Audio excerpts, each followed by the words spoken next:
Now, reviewing laptops can be a bit dry and dull, to be perfectly honest, which is why I like covering ones which are a little bit mental.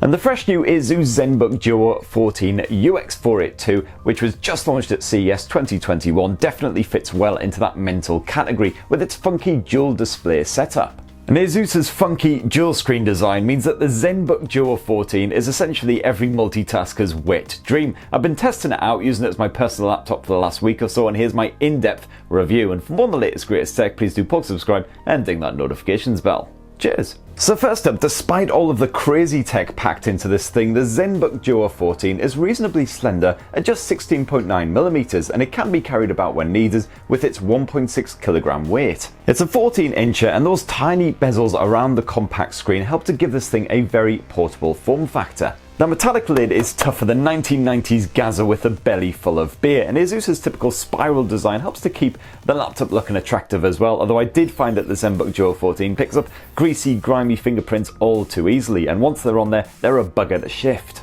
Meanwhile, inside the laptop, you've got a plastic finish, which seems durable enough as well. I didn't find any flex or weak points. You've got a pair of Thunderbolt 4 ports here for attaching peripherals or external displays, get a good bit of 4K action on the go. You've also got a USB Type-A port, an HDMI port, and a micro SD memory card slot as well. Not full-sized SD sadly, which is a shame if you use cameras you want to just quickly get your files off. As for the Zenbook Duo 14's backlit keyboard, well, it is oddly pushed off to one side as the touchpad has been rehoused on the right end to make space for the secondary display. This doesn't thankfully make typing too awkward, although the reduced space means that the keys are rather small and not particularly well spaced. Plus, you got a single row enter key and tiny cursor keys. Blech.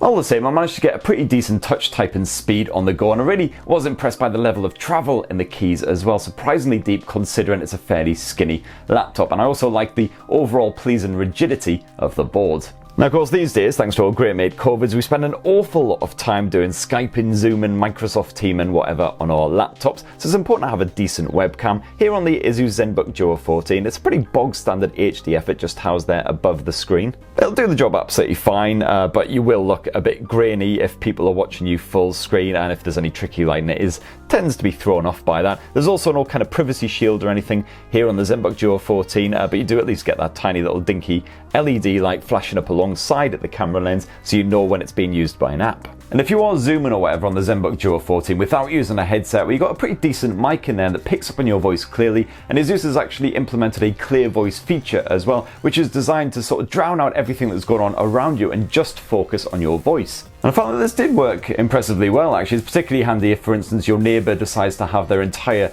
driveway repaved, a process which seems to take at least a fortnight apparently. Definitely does help to drown out all of that raucous action going on all around you, but also it does have the unfortunate side effect of making you sound like you've got a blanket wrapped around your head. Your voice does tend to come through a bit muffled. So let's move on to that main display, the 14-inch IPS panel with its full HD resolution, keeping visuals reasonably sharp. I found that there was nice strong contrast as well. I really enjoyed watching a bit of Netflix, bit of YouTube or whatever, and it's great for creative users as well with its accurate color reproduction. You've got 100% of the sRGB gamut covered off and 78% of the Adobe RGB gamut. Asus reckons that on that maximum brightness level, the Zenbook Duo 14 hits around 400 nits. I found that in my tests I couldn't get it more than about sort of 350ish, but that's still fine with lots of ambient lighting going on, and you've got an anti-glare finish as well, so that again helps to combat reflections. On the audio front, you've got dual stereo speakers housed just on the underneath edge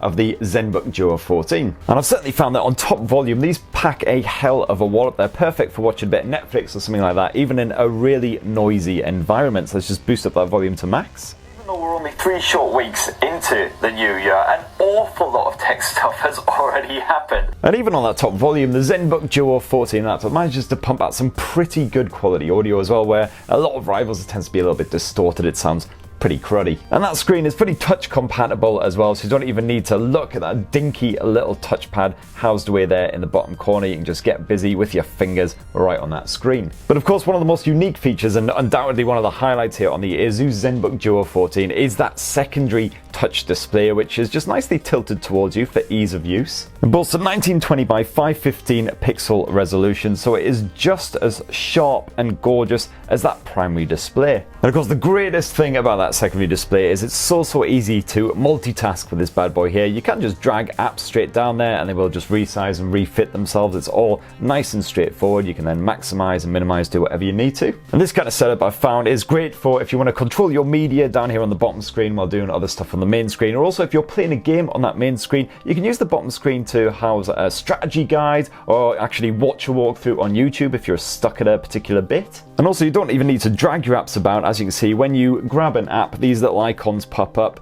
and then what you can do is you can just hover over the little arrow and that will immediately swap an app from the top display down to the bottom display and vice versa. You've even got a handy little shortcut button here on the keyboard which will automatically flip the displays around, so it swaps the apps on the top screen to that bottom screen and vice versa. So again, really handy if for instance you're on a Zoom call. I tend to have my notes on the primary screen, taking those while the Zoom call is going on, but then if something is being shared on screen on the Zoom call, you can just quickly flip it up to the primary display, check it out, and then get everything back to the way it was. And if you happen to have a favored setup with all of your apps in a certain arrangement, the good news is that you can save that arrangement to a quick shortcut button down here on the side, and then all you need to do is give that a tap and all of your apps will open up exactly how you like them. You've also got the option of spreading a app over both the top and that bottom display at the same time as well, which I found incredibly handy when I had a ridiculously complicated spec sheet like this on the go. So what I'm basically getting at here is the flexibility on offer is very impressive indeed. Asus hasn't simply shoved a second display on it for shits and giggles and said, there you go, there's a thing, use it if you want to or whatever. They've actually thought through all the many ways that people might want to use this secondary display, and they've made it as easy as possible to get on board with.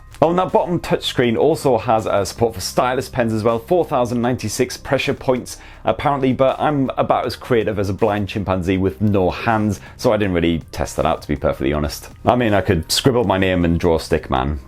Great. Now my review model of the Asus Zenbook Duo 14 is an Intel Core i7 1165G7, although it also comes in a Core i5 flavour with either 8, 16 or 32 gigs of RAM. This is the fancy pants 32 gig model. And I found the everyday performance was absolutely fine with all kinds of different mixed use as well. So for instance, I would generally have, at least 5 or 6 different apps on the go at once, spread between the two different screens, including media streaming shenanigans and all sorts of stuff. And I've Google Chrome open with, the usual 20 dozen tabs or whatever. And understandably helped along by that 32 gigs of DDR4 RAM. The Zenbook Duo 14 was just like, what, that's all you got? Buzzy. If you're a benchmarking fan, then boy howdy do I have the benchmarks for you. So you got the Geekbenches, which spat out a single core score of 1489 and a multi-core score of 4827, and then a good bit of PC Mark 10 action as well, 4571. Very nice. You've also got the option of slapping in an NVIDIA GeForce MX450 dedicated bit of GPU action, otherwise it's just the simple integrated Iris Xe graphics. This review model used the basic integrated graphics, so it was graphically limited. So for instance, the likes of Cinebench 20 span out a very basic score of just 960. And if you want to let off some steam, you'll definitely have to stick to more basic games or older titles that won't push the Zenbook too hard, or even really give it much of a sharp nudge for that matter. If you are a creator, then you can certainly get away with photo editing on this thing, no problem whatsoever, and some very basic light video editing as well. But yeah, certainly nothing too extravagant. And on the storage front, the Zenbook Duo 14 comes with a choice of 512 gigs or 1 full terabyte of NVMe SSD action, and this is fast as shit. 3.5 gigabits per second read speeds, not far underneath 3 gigabits per second write speeds. And I found that the download and upload speeds were absolutely fantastic as well. Thanks to the Wi-Fi 6 supports, you got yourself a Wi-Fi 6 modem, no worries. And I also found that the battery life was pretty damn impressive on the Asus Zenbook Duo 14 as well. Despite the fact it's got 2 massive friggin' displays to power, I generally got around 6 to 7 hours of mixed use per charge. That's with several apps, as I say, spread between those two screens. And that's what I think of the fresh new 2021 edition of the Asus Zenbook Duo 14 after using it as my laptop for a full week. Really enjoyed it, and it's great to see that Asus is really supporting that second screen, not just chucking it on there as some kind of gimmick. Of course, it'd be great to hear your thoughts on the Zenbook Duo as well, especially if you've used any of the previous models before as well. Please do slap your comments down below, poke subscribe, ding that notifications bell, and have yourselves a lovely rest of the week. Cheers everyone, love you.